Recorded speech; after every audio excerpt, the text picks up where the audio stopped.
Calcium definitely makes everything we do harder. And we have a lot of challenges when we're treating peripheral artery disease, from calcification and stent restenosis, long occlusions, and thrombus, although calcium remains one of the ongoing challenges.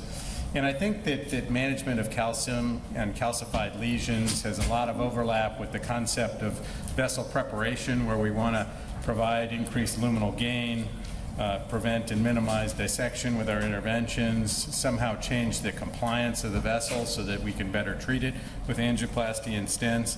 When we're talking about drug delivery, calcium is an impediment. We want to enhance symmetric drug uptake and, if possible, remove some of the calcified lesions. And especially in this era of drug delivery, this vessel prep management of calcium is increasingly recognized as a critical aspect of our successful endovascular therapy.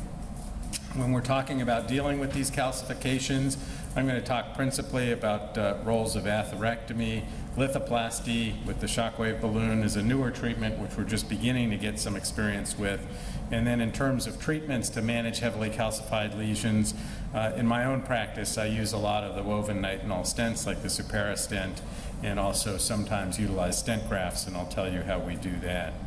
Certainly, lesion calcification can affect the efficacy of drug-coated angioplasty balloons. This is a often cited publication by Finelli showing that circumferential or severe calcification is associated with much poorer outcomes and decreased drug uptake in these lesions. And that's one of the three theoretical advantages of vessel preparation to manage calcium with atherectomy. It has both mechanical aspect to improve the procedural success in achieving luminal gain and changing compliance, but also that biological potential effect of increasing the drug transfer to the tissue so you get a better drug effect.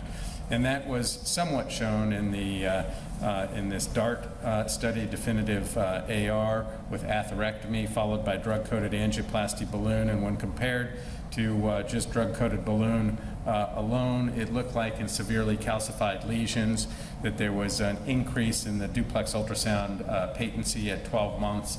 That being said, with the caveat that this was not statistically significant, it's just a trend that was noticed and needs to be followed up on. Certainly, we've got a lot of experience with the Supera woven stent, and there's a lot of encouraging data with the utilization of this stent in complex femoral popliteal lesions, popliteal location, heavily calcified lesions. This is data from the U.S. pivotal trial, the SUPERB trial, where there was a 91% one-year patency with this lesion, albeit relatively short lesions, an average lesion length of 8 centimeters. And at 3 years, this is not patency, but freedom from TLR was 94%, so quite encouraging. And there have been a number of studies with this stent that across the board in locations in the SFA and the popliteal, a significant percentage of heavily calcified lesions and occlusions, good patency independent of lesion length. Vessel preparation is incredibly important with this device. There's no ability really to post-dilate it, so you have to really do maximum pre-dilation prior to delivery of this device.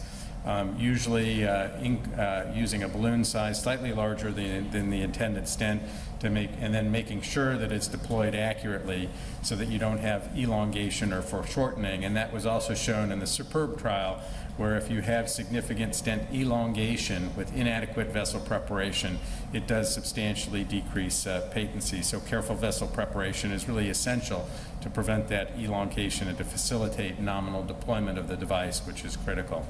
IntraVascular Lithoplasty, this is a newer concept. We do have these devices available. I have some experience with it. I think my experience is mixed, but I do think that there are certain types of calcium that lend itself to treatment with this device. The concept is that this is an angioplasty balloon that has emitters to deliver ultrasonic energy to the tissue in the interest of fragmenting calcium within the wall.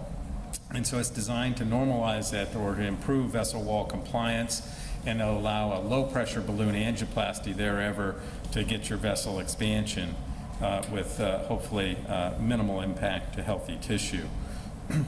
I'll show you a case here. So this is a case of an SFA, occlusive disease, in a patient with disabling claudication. You can see kind of this bulky, heavy, eccentric calcification, which can be a real challenge to treat successfully sometimes. This I pre-dilated, and then I started doing some aggressive additional dilation in the interest of placing a Supera stent.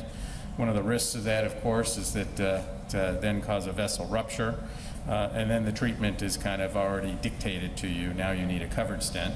So this I placed, this is a Viabond covered stent.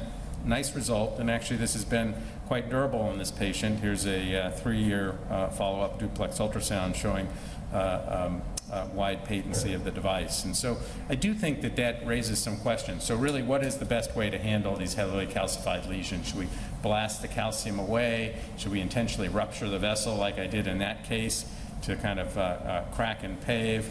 Should we be doing atherectomy, and what is the role of lithoplasty? And I think that still remains to be defined.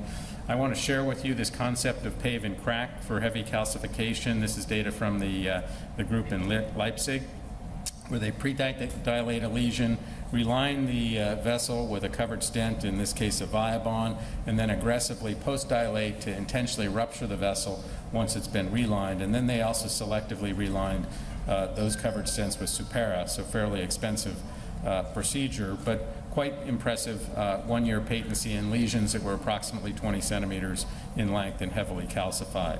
So this is the technique. I think when we do this, we usually use some tumescent anesthesia, so we'll show you that technique there. It can be quite painful if you're going to intentionally rupture a patient's SFA. So what we do is